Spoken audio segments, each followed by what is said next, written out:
Very informational. Now I know why there's no 10-3. Or at least the majority of the reason why. A majority of the reason why. But now I'm gonna look at this remake. This is my game right here. This is my bread and butter. Remake, FF7 remake. I'm gonna put music on. It's too quiet.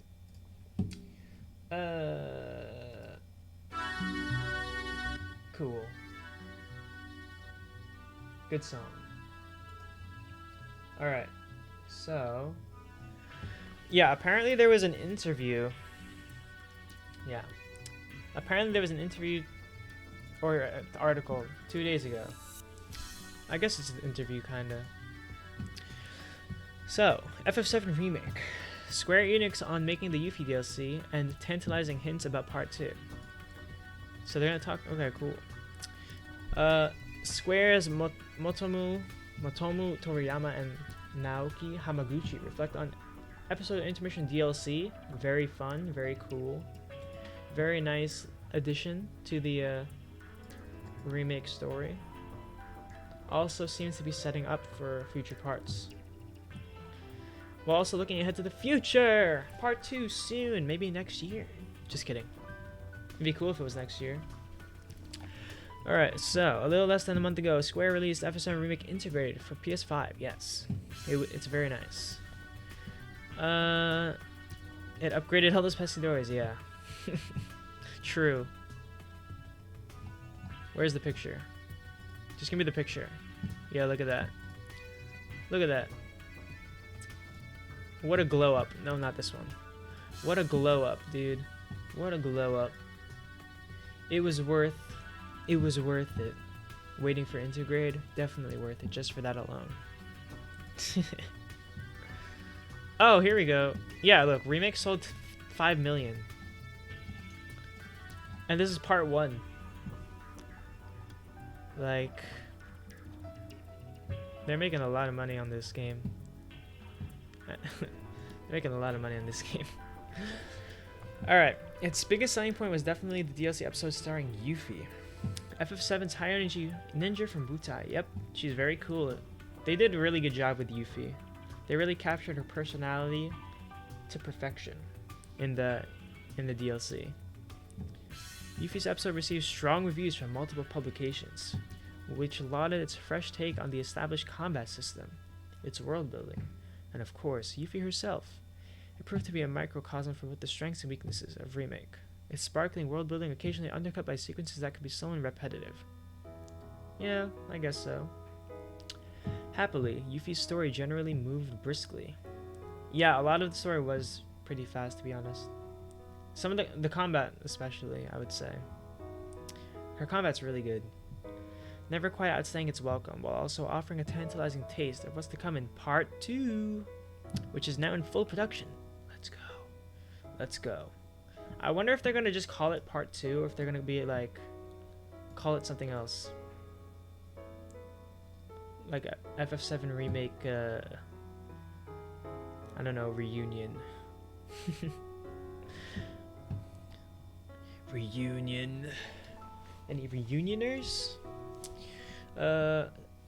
Co-director Motomu Toriyama talked about the role the intermission plays in the larger story, and how it sets the stage for Cloud and company to meet Yuffie in a later installment. Yep. Yeah, it's also different because Yuffie is a mandatory character now. And she's definitely going to be mandatory in Part 2. There's no way she's not going to be. Also, I feel like they wouldn't... they would not leave that out. Even if there wasn't a DLC. As Cloud and company prepare to leave Midgar in the base game, so does Yuffie. Later, Cloud and his allies will end up encountering Yuffie in the expansive world outside of Midgar. Cool. By playing both the base game and episode Intermission, I think you'll be able to understand where they are coming from an emotional perspective. True, the end of Intermission was very emotional, so I recommend playing through both. Don't worry, I've done it. Like multiple times. In the DLC, Yuffie is an agent, dispatched to steal a massive piece of material rumored to be in development. She teams up with Sonon. Ah, Sonon. I already missed the guy. I mean, people are saying we're probably going to see him again. Like, maybe, like, overtaken by the darkness or something like that.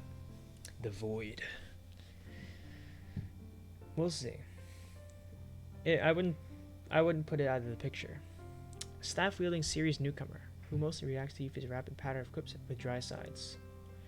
Their fast friendship serves as the emotional core of the DLC, an element that extends even to the gameplay, which is based on the pair syncing up their attacks for large amounts of damage. Yes, syncing up, synergy, it's really cool. Really cool. I think they're gonna add that to part 2 somehow. Have some team combos. Imagine Cloud and Tifa team combo. That's the dynamic duo right there. Alright. Like the base remake, Yuffie's story is grounded, at least in part, in nostalgia. Much of it is set in an established area in and around Midgar, with a variety of familiar faces, making appearances throughout. Scarlet, a diabolical Shinra executive, who gets comparatively little screen time in the original game. True. She's one of the main villains. Another example of remake's expert melding of the familiar with the new. True. Big red words. There were many things we learned from the reception of remake since its release, but I feel that the response was especially great for the elements we remade, while being cognizant to pay homage to the source material. Yes, this is very important, because some people may think that remake's gonna go in a whole new direction, but they're reaffirming here that they're going to stay fairly close to the source material, at least, or he says pay homage, so interpret that how you wish.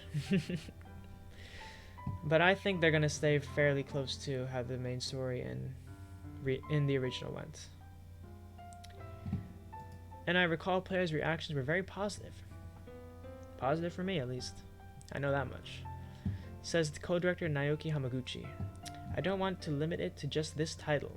I am reminded that for the next installment, it's of utmost importance not to damage the memories from the source material. Yes, this is very important. All the purists will you know, get very mad if they don't, while reimagining it so it surpasses people's expectations. Yeah, that's a big thing. Surpassing expectations, I think part 1 did for sure. Even though I didn't play the OG first, after I went back and played OG and then played remake again, it definitely is quite the experience. Quite the experience for sure.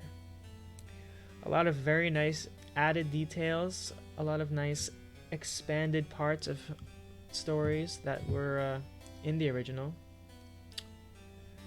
So yeah, I think they did a great job overall. Big words. I am reminded that for the next installment. Oh, it's just rehashing. It's just taking an important quote and throwing it in your face. Classic IGN. In that light, Square Enix's decision to have episode intermission run concurrently with Cloud's adventure makes sense. It allows the development team to reuse some already established environments. Yep, that's always good for budgeting. While providing a different perspective on familiar events. But it wasn't always that way. In an interesting twist, Hamaguchi says that writer Kazushige Nojima originally had a very different vision for an episode intermission. Really? And what would that be? To be honest, when Mr. Nojima turned in the initial draft to episode intermission scenario, the story was going to take place at a different time from the events of remake. Interesting. But we had him adjust it so that it happened simultaneously, while Cloud and his allies were on their adventure in Midgar, he says. That's kind of cool. I did like the being able to line up like the events happening in episode intermission with the parts in the main game. I think that was kind of cool. Helped you know where the other party is while you were out being Yuffie and Sonon on your own mission. I had a strong desire for the story of episode Intermission to allow those who played Remake to experience the lore more deeply. Yes, Dirge. Dirge lore, let's go. As a result, we were able to dive deeper into Avalanche HQ. Yeah, we did go into that more. Wutai, yes. Shinra building basement. Could have just said deep ground. Well, we didn't quite go to deep ground. We're getting pretty close though. Which were only touched upon in the base game of the remake, and this time from Yuffie's perspective. As such, I'm hoping it turned out to be something our fans were able to enjoy. Another element that the team reimagined for the Yuffie DLC was Fort Condor minigame. Okay, yeah, this is just Fort Condor, whatever. In the original, you defended a giant condor from encroaching Shinra forces. It was reimagined for the DLC for a board game, yeah. It was lauded by fans as addictive, putting it in the grand tradition of such as classics such as Triple Trident and Blitzball. Blitzball, my enemy. But Triple Triad was pretty fun for the times I actually did play it in 8. I don't see any Tetra Masters up here, because that game is trash. Actual trash. Yeah, Fort Condor, I think it's going to be like, people are saying, I've heard, they think it's going to be like the Triple Triad of remake, and I think that's probably true. That's probably true. I would bet on that easily. Easily. Hamaguchi says Fort Condor was an element he struggled the most with, as he knew it couldn't just be a half-baked homage to the original. At the start of development, I worked one-on-one with the game designer until we solidified the gameplay. Clash Royale. Even after the gameplay was solidified, I played it every day and pointed out areas that needed adjustments. Hamaguchi says, the person handling the adjustments for the difficulty level is really good with numbers. So there were times when the difficulty was raised without advance notice. I remember still messing with it right up to finalizing the master build. Ha ha ha. The development team is a good picture. The development team can only offer hints about what's to come in Remake Part 2, but they do make for some tantalizing tidbits. Ooh, that's why I'm here. That's why I'm here. Among other things, Toriyama says that it will probably be a while until Wutai is showcased in earnest. Yeah. You don't really go to Wutai until you... What's it called? I mean, you can't even go to Wutai until you, like, get the high wind or something. Or actually... You couldn't go in the Tiny Bronco, right? Yeah. I don't think you could. Unless I'm misremembering. You might have been able to. But for sure you need a ship to get there. Because it's on another continent. Owing to its distance from Midgar, yeah. But perhaps there may be a new aspect to things depicted along the way. Okay, interesting. Yeah, these are just screenshots that we've seen before. Hey, remake music, cool. Fitting. Hamaguchi, meanwhile, says that he's happy with how the first part made players feel like they're experiencing moving through the gameplay. Very good description, because that's exactly how it feels. Unless you're skipping through the cutscenes. But the second part will have unique challenges. As for improvement, or should I say change, moving forward. Because the next installment will involve Cloud and company to leave Midgar and explore the world map. How will we do that, I wonder? Hopefully we get exploration. But I said this before at the end of Intermission, the part where, like the end cutscenes with the main party. I feel like we're not really gonna world map explore too much, if at all. We're probably just gonna be like at Calm's doorstep. If you remember the end of Intermission, the cutscenes there. I feel like it's kind of just gonna be, we're gonna be right at the door of Calm. On our way is gonna be playing, and it's gonna be a nice, calm flashbacks experience. It'd be cool if you could play as Sephiroth. Imagine they let you play as Sephiroth. I mean, honestly, I'd rather. There's pros and cons to that you could get into. That I'm probably not going to get too into. But pros, I would say, you get to play as hot anime villain, gorgeous hair, nice chest, long sword, in more ways than one. Cons, I would say, it removes the the mysterious nature of Sephiroth. His the mystique surrounding him, his aura of coolness, and I mean, I said mystery already, but even in Crisis Core they don't let you play as, I mean, you only play as Zack, right? But I don't, as cool as it would be, I think they shouldn't let you play as Sephiroth still. He should be like Sonon in episode Intermission. Honestly, they probably will do that. They'll make him a non-playable party member like Sonon was. They won't let you get to truly play as Sephiroth, but he might just be in the party, reviving Cloud after getting hit by that dragon in the calm flashback.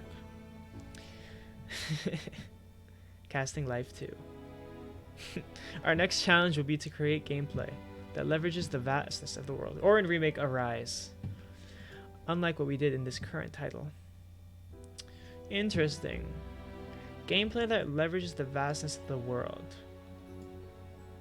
And he says unlike what we did in the current title, which is part 1. Which makes you think that they're going to try and add world exploration type stuff. But we'll see, we'll see. Hopefully a demo comes out, or at least even just news like at a show soon. Hopefully. But I think the next time Square's gonna be at a show, or even just presenting anything, is gonna be 16, because they didn't present at E3 16, as we all were very disappointed with. But yeah, it is what it is, right? Patience will be rewarded, as we saw in Remake Part 1, even though I was not one of those who was waiting like 10-20 years for it, because I didn't even realize that this was a thing. So I was very fortunate in that sense. But now I am in the same boat as everyone else now. The eternal wait for the next part. Director Nomura has previously said in an interview translated by a fan that Remake Part 2 will pick up directly after the events of Intergrade. And that the atmosphere will be quite different from Part 1. In particular, Cloud will be running around a lot of nature. Yeah, I remember this. Could this mean that Part 2 has an overworld? We'll just have to see. It's kind of weird if this is true. Actually, it's not weird, but if this is true, if it picks up directly after the part of Intergrade, I can see them reusing I can see them reusing the what's it called? The end of episode Intermission, those cutscenes, the one where the party's on the way to Calm, as like let's say you pick up part 1 at the end of Midgar, where you're outside Midgar's gate. You go somewhere, a cutscene triggers as at a certain distance from where Calm is. You maybe do some fights here or there or something. You get to the part where they're waiting for the truck. The cute scene with Tifa and Aerith trying to get the hitch a ride. It'd be kind of funny if they reused the cutscenes like that. But then again, that would mean we had early part 2 news, huh? If that's how they did it, but I mean, it's all up to speculation at this point, obviously.